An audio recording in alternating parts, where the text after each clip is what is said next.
I try, as I say every week, to find things that will help us on our journey. After a while, you kind of realize you've got 66 books to deal with. That's it. There's nothing new.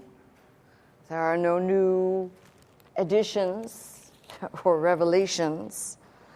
So sometimes you have to go back and rediscover.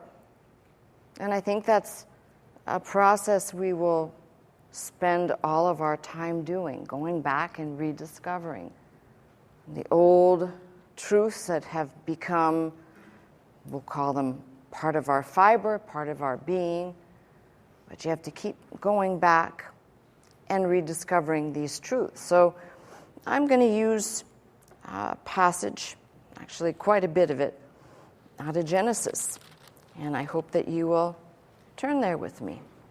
I'm going to start in Genesis 26. There was a famine in the land, beside the first famine that was in the days of Abram. And Isaac went up unto Abimelech, king of the Philistines, unto Gerar. And the Lord appeared unto him and said, Go not down into Egypt, dwell in the land which I shall tell thee of. Sojourn in this land, and I will be with thee, I will bless thee. For unto thee, unto thy seed, I will give all these countries. I will perform the oath which I swear unto Abraham, your father. I will make thy seed to multiply as the stars of heaven, and will give unto thy seed all these countries. And in thy seed shall all the nations of the earth be blessed.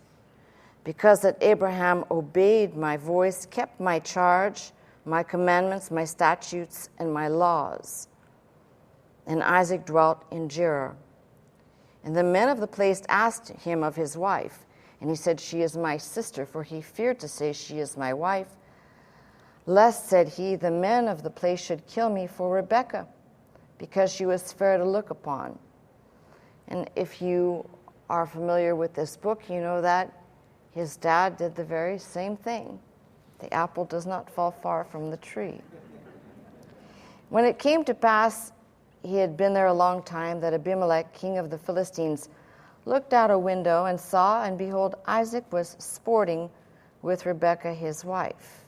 And Abimelech called Isaac and said, Behold, of a certainty she is thy wife. How saidst thou, She is my sister? And Isaac said unto him, Because I said, Lest I die for her.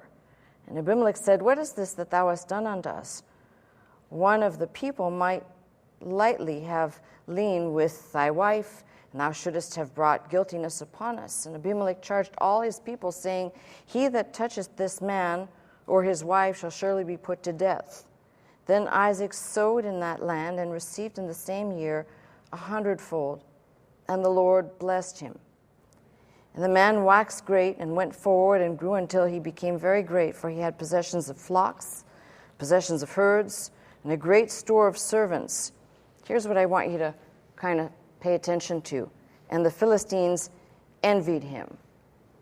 The Philistines, we know, are by far and easily put enemies of the people of God. Here it says the Philistines envied him for all the wells which his father's servants had digged in the days of Abraham his father. Here's another one of these. The Philistines had stopped them, filled them with earth. So not only do you have these folks envying the man of God, but blocking up the wells, stopping them up, and filling them with earth. And Abimelech said unto Isaac, Go from us, for thou art much mightier than we. And Isaac departed thence, pitched his tent in the valley of Gerar, and dwelt there. And Isaac digged again the wells of water, which they had digged in the days of Abraham his father, for the Philistines had stopped them after the death of Abraham. And he called their names after the names by which his father had called them. And Isaac's servants digged in the valley, and found there a well of springing water, of living water. And the herdmen of Gerar did strive with Isaac's herdmen, saying, The water is ours. And he called the name of the well Esek, which is meaning contention, because they strove with him. Now, I want to take a minute just right here, because I get to deliver messages here, but I don't much get to do what I'd call the weekend daily pastoring of the church, which I try to do on festival or in other places. But there's something here that just kind of leaps out at me. The people of the herdmen of Gerar did strive with Isaac's herdmen, saying, "The water's ours." There's nothing worse than when you meet up with people who are territorial. Do you know anybody like that? That's my chair you're sitting in. You know, there was only one person in my lifetime that could pull that off. And he did it really well, too. There was a chair in the garage at the old building. There was in diversity of places there were chairs nobody dared to sit in, because that was the boss's chair, right? And you would maybe hear the words, "That's my chair," but nobody else gets to say "my chair." I wish we'd take just a second here to notice, these people are fighting over a water they say is ours. The Bible says the earth and all the inhabitants belong to God.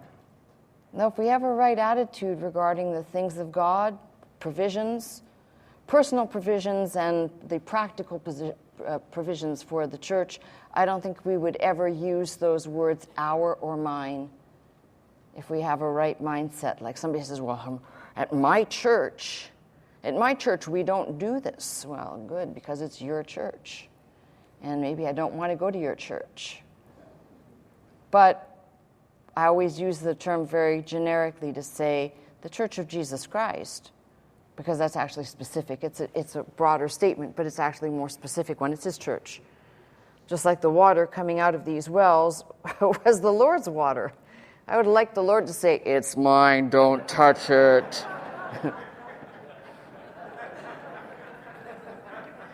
I'm feeling good when I got these moments of the Lord's voice is going to come out, right? So the first one, there they found a well of living water. The second one, contention, Isaac, because they strove with him. They digged another well and strove for that one also. He called the name of that one Sitna, which if you have a Bible like mine in the margin, it might say hatred.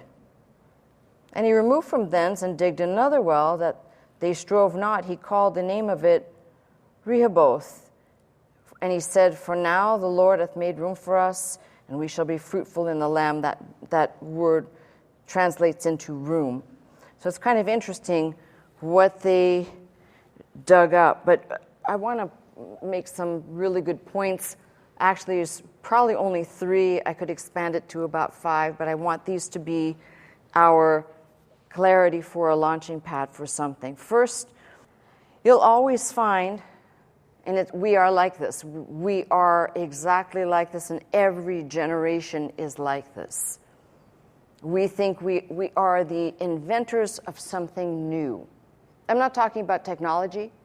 I'm talking about things that God has never seen before, right? We invented that one. God never saw that one before, right? That's what we do. Except God's seen it all before. So when you take a look at this passage closely, you notice one thing. Isaac's dad, Abraham, had almost a very similar trip with his wife, lying about his wife, "Say you're my sister so that no harm comes of me." Goes down into the land where God said, "Don't go," and you know the rest of it. But Abraham does indeed dig wells, and then the Philistines stop them up, and here is Isaac digging anew, rediscovering the old wells.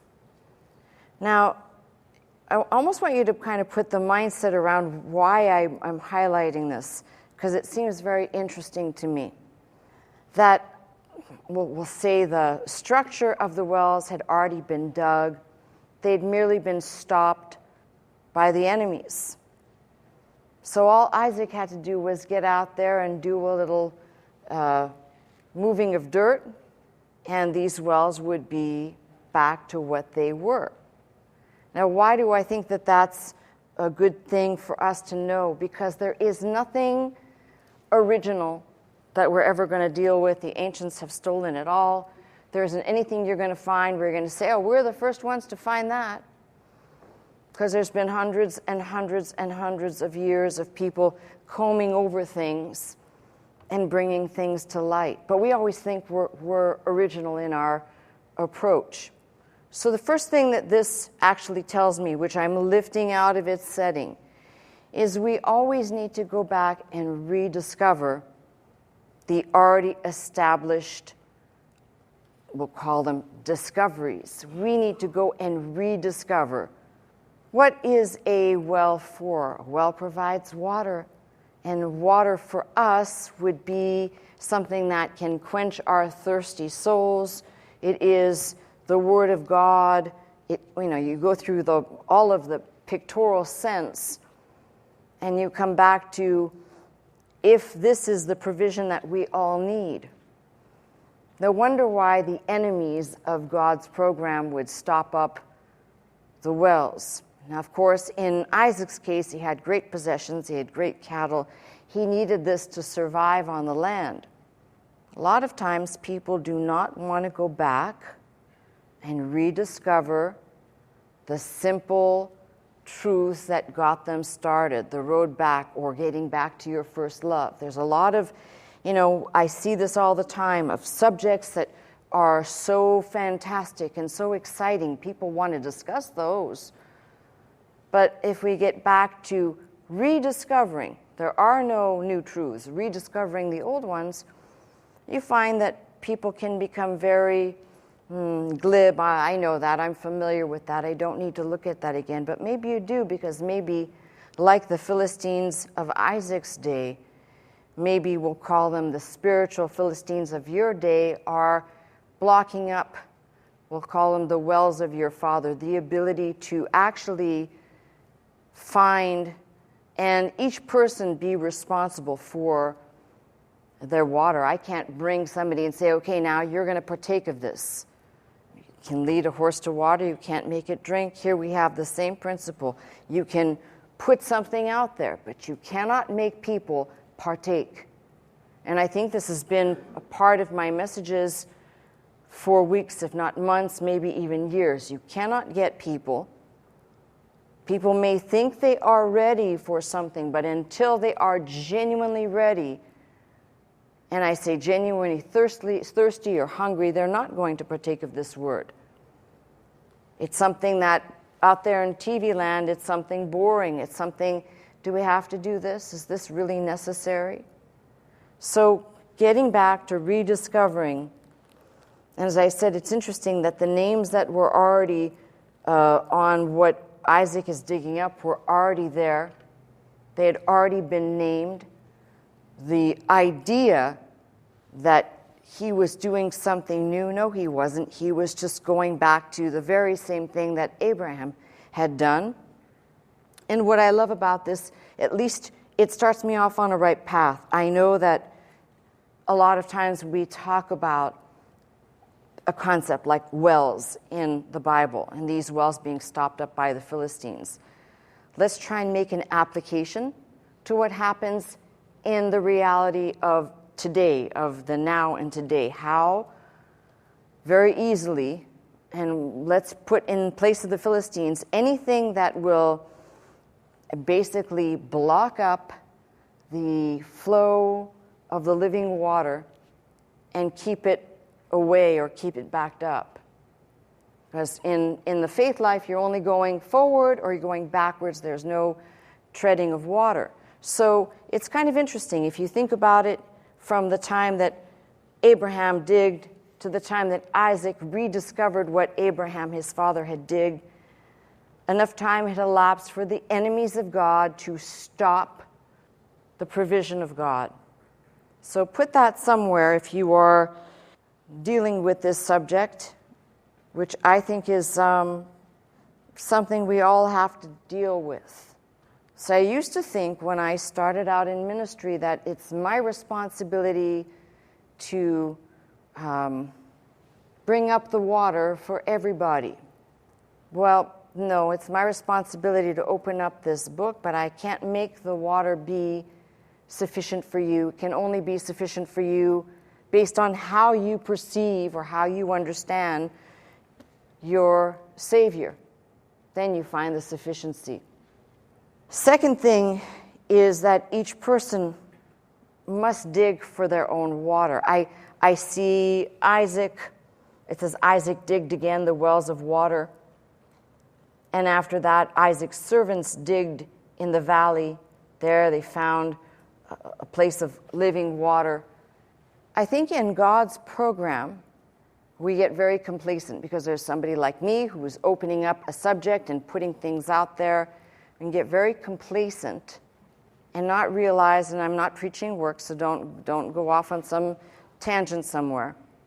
But we're each responsible for the digging part when it comes to the water. Oh, the water is provided, the water is Christ. But when I say the digging part, no one is going to come along and spoon feed it to you and make sure that it all fits in nicely like mama feeding the baby some mushed up stuff. It's all going to get in there nicely, just scrape it off and make it fit. It doesn't work like that. And that's why I said we have to always be nurturing the fact that God has even called us, that you're here today, that I'm here, that this is the subject we are on, week in and week out, says something about the fact that there are many people who are not interested. And don't just say, oh, well, they're not interested in what you have to say. No, they're not interested in the things of God. And I don't have any problem saying it like that, because you're either interested or you're not. The well has either been stopped up and you can't see any life out of it, or you know there's water there, and a little digging will bring forth, a little moving and prodding will bring forth. So this is the second thing. I think a lot of people get confused about this. Our important subject here is, as I said, this ministry and the network, playing a lot of teaching around the clock. And this is the thing that I want to try and strike on while I'm on the subject of old wells. It's interesting to me when I hear people every once in a while say, well, that's old teaching, and we want to see something new. Can I ask you something? Is the old teaching only for the ones who complain about this? So that shouldn't be anybody in this sanctuary. But anybody who complains about that there's no new teaching on the network, I would say two things. Well, first of all, the old teaching hasn't helped you at all. That's the first observation. Because if it had, you'd be saying, if I never got anything else in my life, the things that I've received have been life-changing. Right?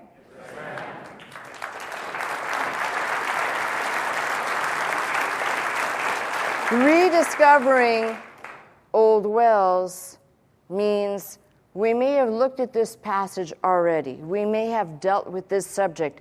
This particular message may have played a total of 40 times in the last 40 years. But here's the thing. Without repetition and without going back to the things that are in this book, learning is not sustained, not in God's program. I used to be very fond of standing here and telling you, quoting out of John, if his words abide in you and you abide in his word, and that's the absolute truth. And not living and abiding in this word, what that does is over time, it really is like backsliding. You keep drifting away until this is not important to you anymore. So going back to rediscover the things you've already looked at, the things you've already studied, you go back and you study them again.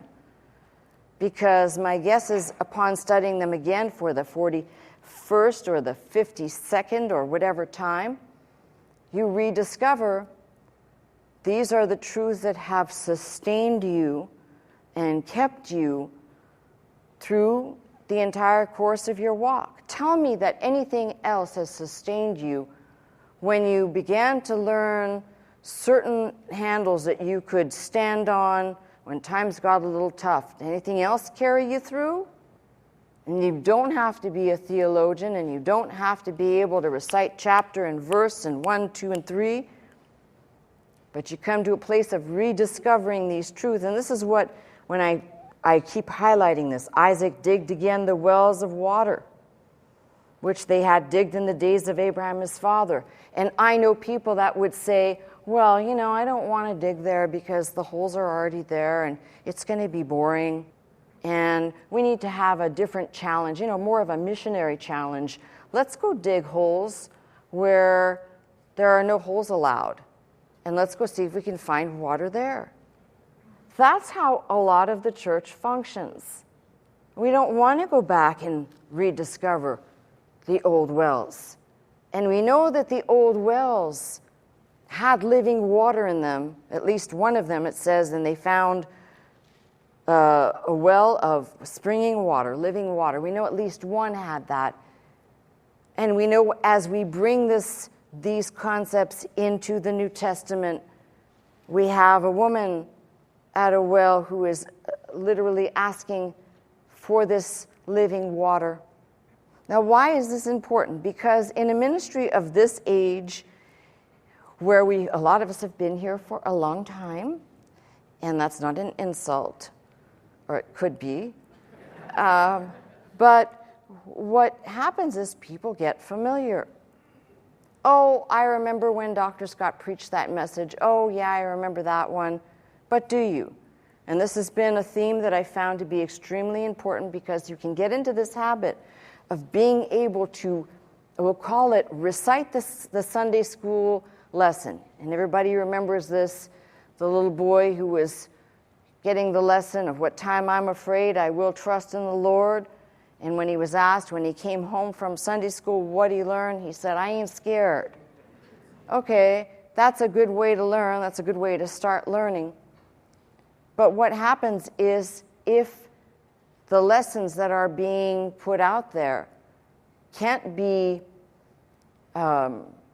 broken down into smaller, like that, I ain't scared, you find a lot of people say, oh, I've been there, I know that thing over there, and they kind of, I'll come back to it. It's kind of boring for me. I've only read that psalm about 50 times, and I know it all that too well. Go back to the place, digging again the wells of water where you find the living water.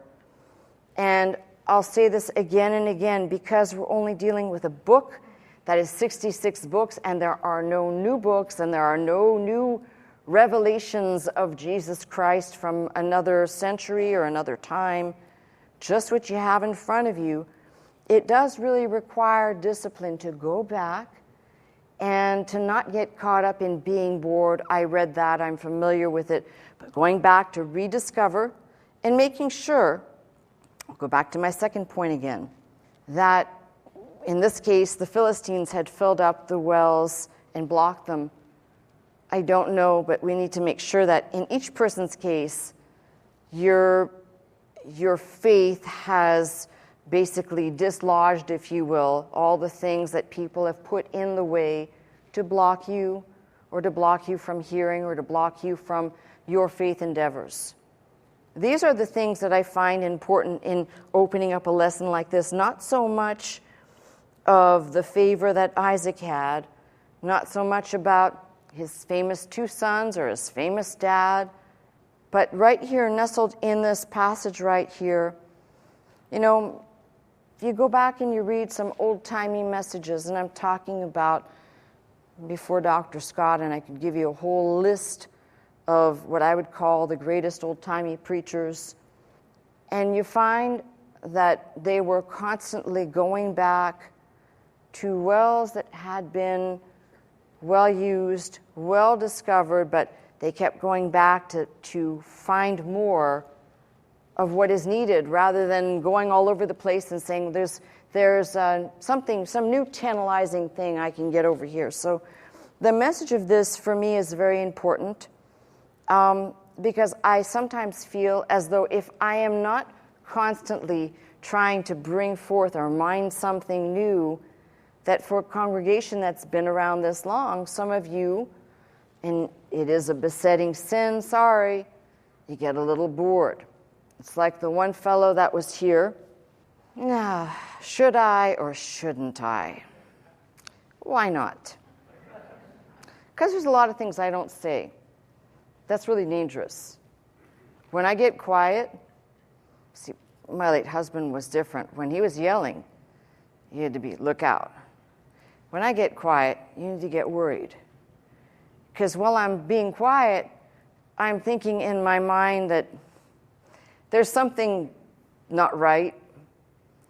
And until things get put out there, it's going to stay very, very quiet. Now, some of you are looking at me and saying, is she for real? I said, yeah. But I'm wanting to make a point about something. There was a fellow here, pretty smart guy, very talented, actually. And now some of you are trying to figure out, who's she talking about? And I said, he was here. He's not here, so I'm not talking about any of you. How's that? But there was a fellow here, and I never said anything to him, but I read body language really good. This is the scary thing. I will tell you things and that nobody else shared with me, and when I tell them to you, and I say, this is that, usually it happens over there to somebody else, and I've been just sharing my thoughts with somebody, and somebody will say, how is that possible, or how did that happen? But a lot of times I will not say anything. I just stay quiet. This one individual who was in the sanctuary and in the church for a long time, he would sit and have what I would call the worst body language, and that would be, you've met these people before, come on, you know what I'm talking about. You know, they've always got that, yeah. Do you know those people? You know the ones like, yeah, I know, but I know better than you. You ever met any of those people? Yes. Okay, so that individual had that. You're saying, what the hell does this have to do with Wells? I'm getting there. Go easy on me, all right? It's been a hard week. So this person sits there, and they're all puffed up, kind of, and it's really weird because I can always tell that this individual is sitting in judgment of my mental acumen, okay? And this tends to be kind of it's a very slanted thing. This tends to be a disease of people who think they're a lot smarter than they really are and have some real issues with perception or misperception, however that works. And I'm not misperception, by the way.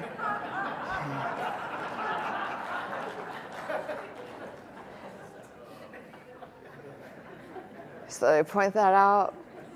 But I always found it interesting. I didn't say a word to this individual.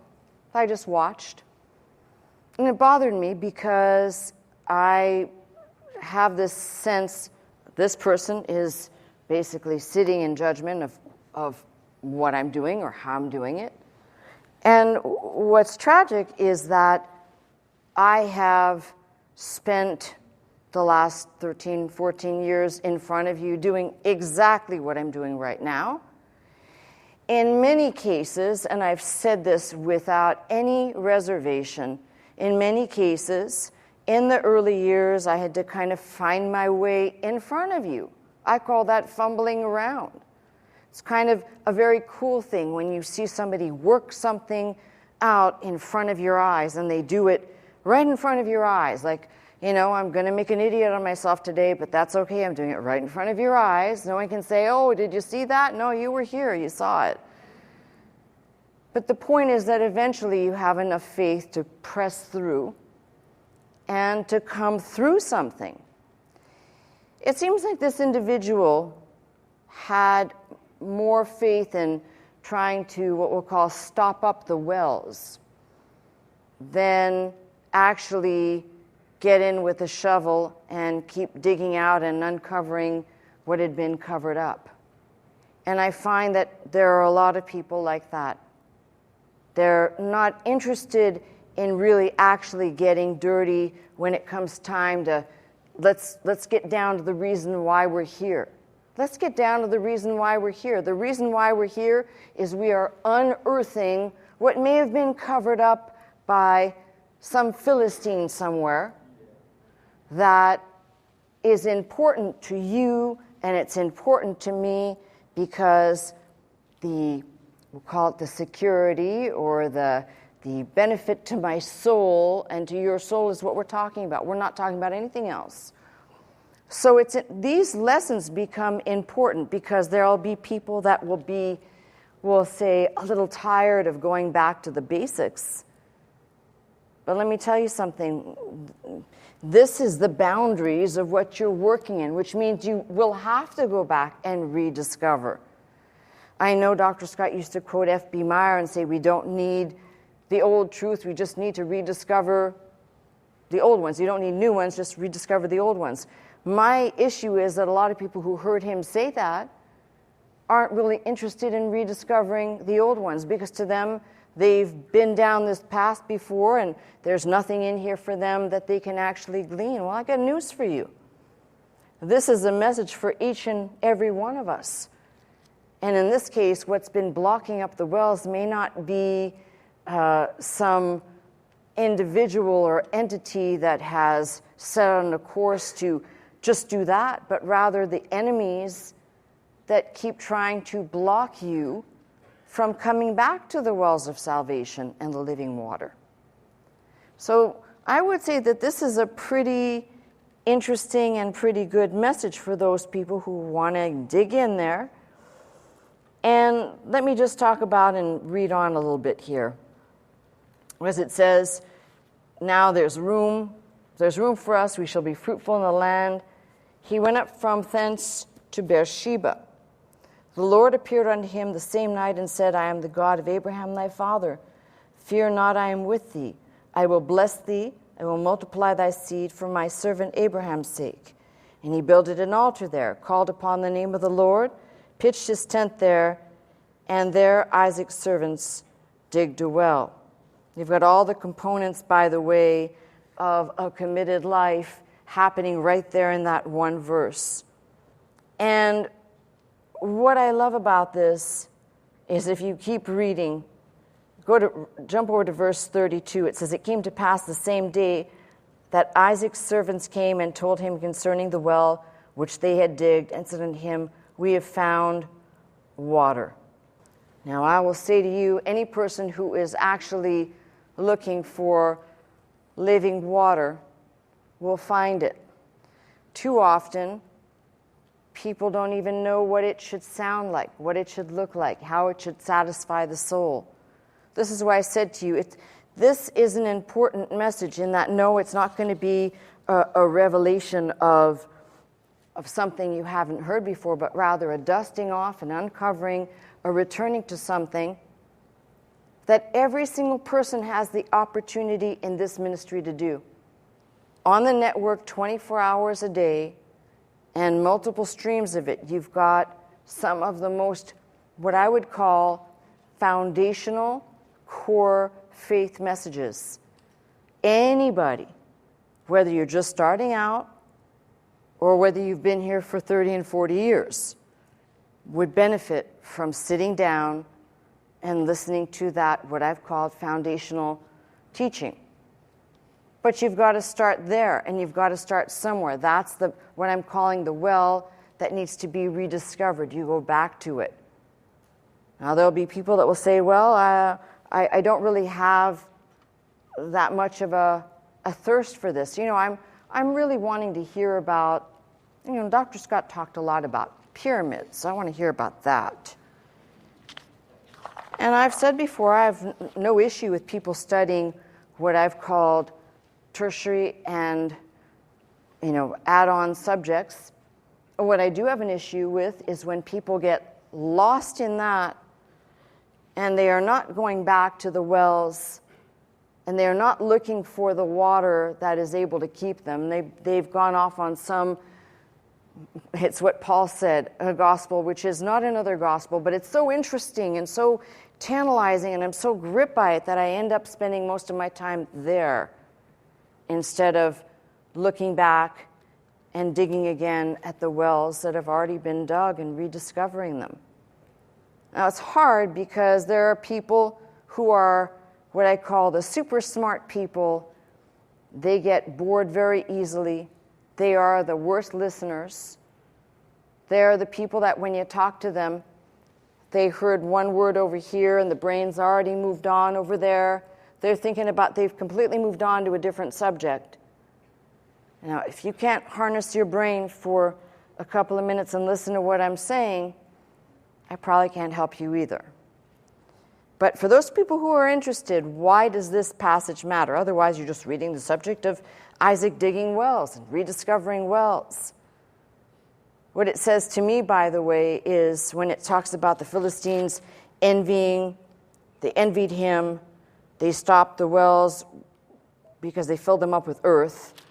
The thing I can say about Isaac is out there making sure that the message is still, the living water is still getting out there. No, Isaac didn't have to do that. Isaac could have had an ego and said, I'm not going to do any of this. I'm going to set my own course. But he goes back to the very place that his father was at. And if you ask me why, when I tell you the books that we're producing down there, why is that important?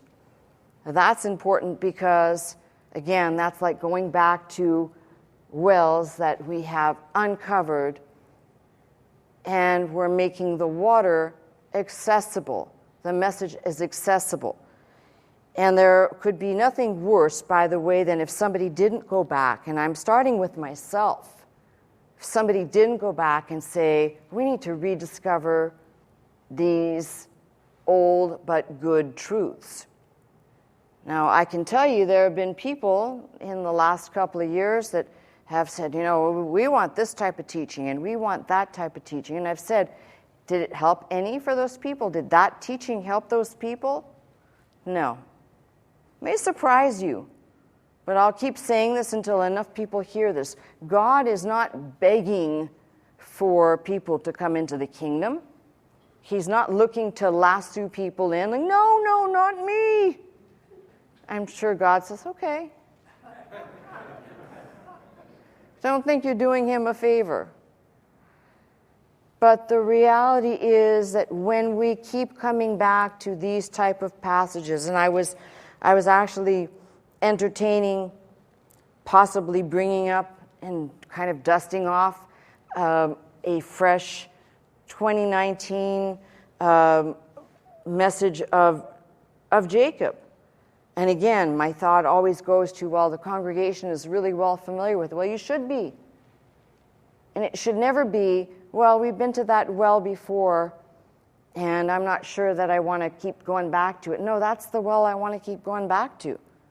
This is the only well I want to keep going back to as I keep opening up, and we may go from one place to another, but that is the spiritual sustenance from where I can say I get my strength. The wells are not choked off. The enemy, and let's go one more time back to discovering that there's not just one enemy, but there are many enemies that would like to just block up, and whether it's blocking up the wells with dirt and things that are, we'll say, clogging, require more effort to extricate and make it work, or whether it is the tactics and the wiles of the devil to not just really physically stop, but stop the flow of things. And then suddenly, if there could just be like silence for 30 seconds, you might actually find yourself either in one camp that says, well, I want to be in the digging well department here. I'm all for going back to rediscovering the old well. Or you might find yourself in the place that says, well, I'm so familiar with that well. I know every nook and cranny in there, and I'm not interested in taking from that well anymore. And there might be people out there saying, what the hell is she talking about a well? Or what's the water going to be used for?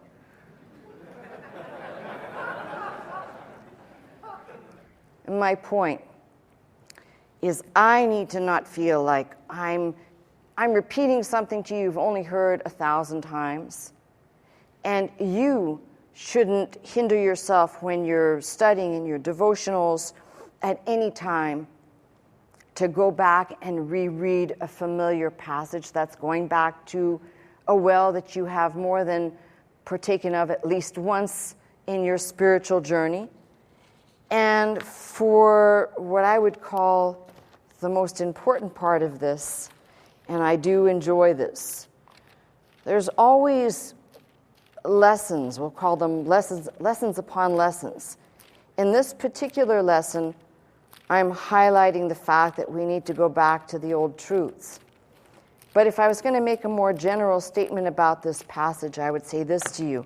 Every generation, not every 400 years, not every 300 years, every generation requires an Isaac-type mentality that keeps pointing back to the source, the direct source, not something watered down, not something that looks like, and saying, this is what we need to get back to.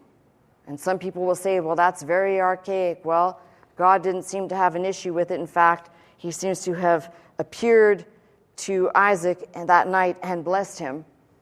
So I don't have an issue either with going back and saying, pointing to that and saying, this is the fount whereby people are saved. It is not by these other methods. It is not by these other preachments. You find it here.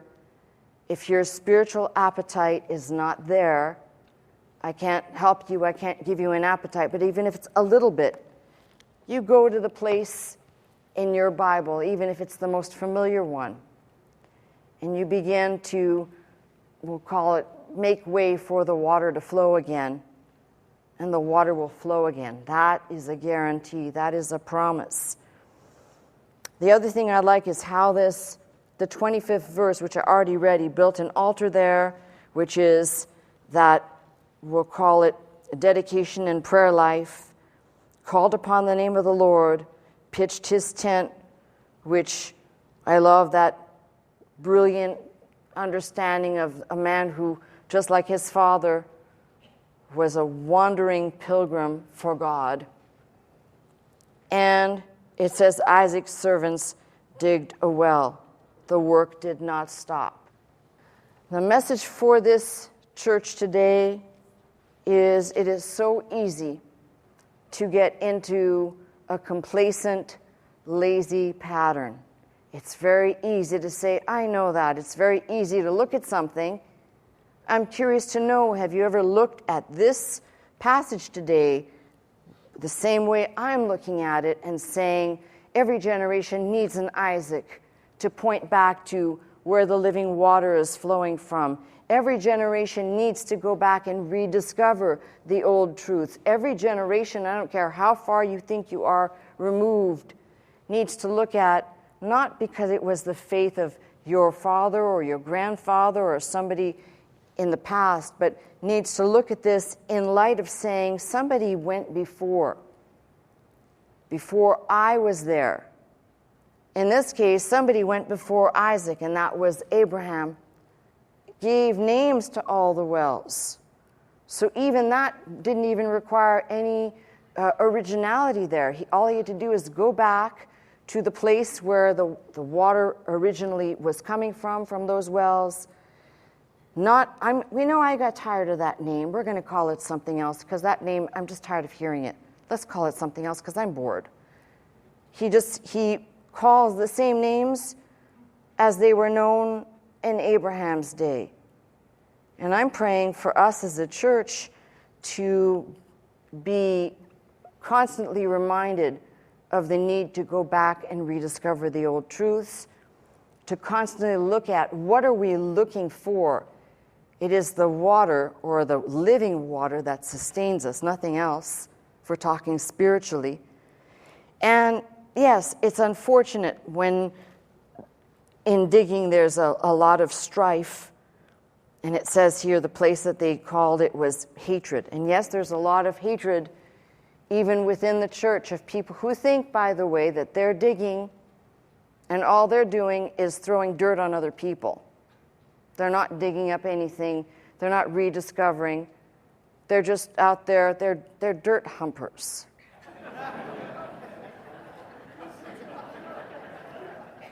So if your idea of spirituality is to be throwing dirt at other people, you can have at it. But I prefer this one, which is looking at the wells, returning to the familiar. That doesn't mean that you always have to go to the familiar, but you return to the familiar. Those are the places that you glean some understanding. It's the place for me, I've said this before, when I was first kind of learning about the promises of God. And because I didn't have all the scripture, I had a little bit of knowledge. My knowledge came when it was time for, we'll call it the rubber hitting the road, to have taken some of these things out of this book and made them my own. And instead of saying, I ain't scared, like the Sunday school boy, I can say what time I'm afraid, know exactly the right context of when to say that, when to claim it, because I know the Lord is there, the Lord is with me. I know the Lord will make a way for me that is enabling me.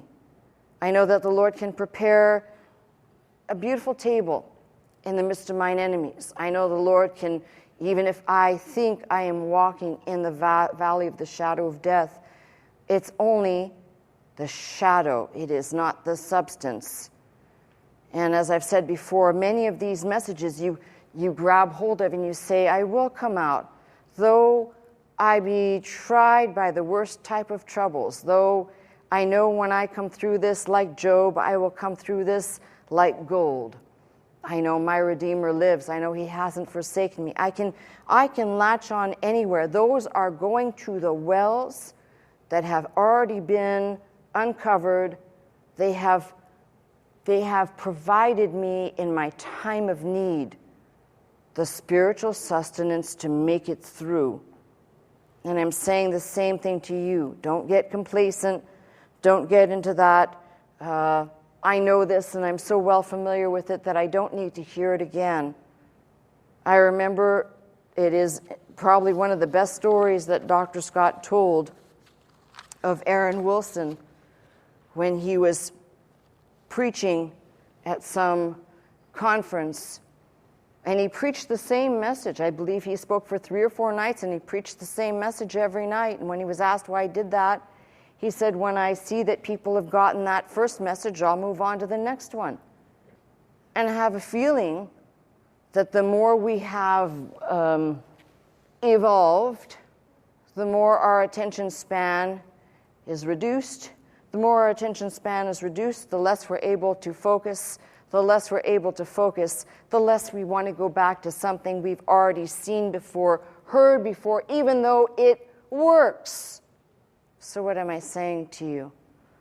Maybe I will be, for this generation, like Isaac, pointing back and saying, we don't need to try and invent. You go back to that well, the water is flowing. Spiritual sustenance is provided there. Maybe you will be with me, like Isaac and his steward that was with him, to keep digging and to keep removing the roadblocks that will be put in our place, no doubt by the current Philistines of the day, and to not lose faith that there's actually something beneath the dirt as you keep pushing back and you keep digging. There's something there that says, I'm fighting for a reason. I'm not just out here flinging dirt, and randomly, if it hits something or someone, I might be doing a good day's work. I'm here for a purpose. You're here for a purpose. So let's take today's message And at least for those of you who are committed to watch and listen throughout the week, make it something that says, going back to these same messages. That is where the water first started flowing for you, yes? It's where the water first started flowing for me. And I think a lot of times we get caught up in the world of ministry and we forget there are human beings. We're dealing with people here who have a way, just a nifty way of getting bored and wanting to go and find some other green pasture where it seems like it's going to be more delicious than what's here. Then you get over there and you find out that your eyes don't work anymore, and somebody put in, what's that, fake turf. You have nothing to graze on. It is greener on the other side, but there's no grazing. Sorry. Leave it to me. The sermonic illustrations for today. But what I do want to tell you, though, is for those of us who do go back to the familiar wells that have already been dug out, we know what the blessing is. Being able to take those words and take them from me. And when I say each person has to get to their source, it does require you get in the Bible and you start digging a little bit, not digging for any other purpose than I'm on a mission here. And it may be, as I've said to you, that mystery rabbit trail I don't understand. I started off looking up a word in my Strong's Concordance, and suddenly I'm on another word, and I've gone off the subject, I'm somewhere else. Has that happened to any of you? That's when you know that the digging is good. It means that there's an endless supply of things to discover, and the right mindset says, boy, I hope I live long enough to be able to see a lot of the things that God has for me to know. But until then, I'm not going to be glib or be complacent about it. I'm going to seize every opportunity and know the blessing that comes from the wells that have already provided me an adequate blessing, an adequate ability to go in and say, now, once more, I need to rediscover something that was there before that will carry me again and again and again. So for all you folks out there waiting for me to do something different that's going to, involve flying engines and other things, you may wait a long time, because I'm concerned to tell people about the things that actually matter. And I hope this one does. It matters to me that you don't get caught up in looking for the latest and greatest, but you keep keeping on with the things you've already come to know. You leaned on it. It held up your weight in a time of testing. Those are the things those are the wells you go back to. Are we clear? Yes. That's my message. I'm Pastor Melissa Scott, pastor of Faith Center, Glendale, California. I teach every Sunday morning at 11 a.m. If you'd like to attend services with us, simply call the 800 number, that is 800-338-3030, to join us. If you'd like to watch, listen, and learn 24 hours a day, simply log on to our website at www.pastormelissascott.com.